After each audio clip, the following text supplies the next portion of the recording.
महिला वकिलाला sex racket प्रकरणात अटक झाली, नक्की काय प्रकार आहे? तर इकडे बघून मला दिनांक 24 रोजी हॉटेल उडपी पॅलेस कल्याण तिसगाव या ठिकाणी ATST ह्युमन ट्रॅफिकिंग जे ठाण्याचं पथक आहे आमचं गुन्हे शाखेचं, त्यांनी तिथे रेड केली.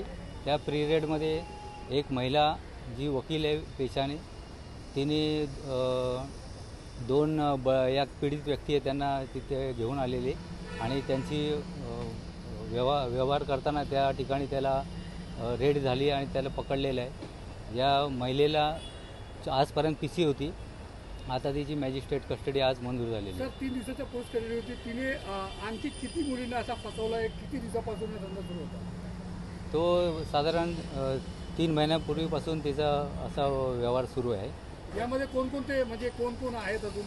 ते आता पोलीस तपास सुरू आहे त्याचा. प्रॅक्टिस कुठे करत होती सर ती? कल्याण कोर्ट आणि पनवेल कोर्टमध्ये. जरा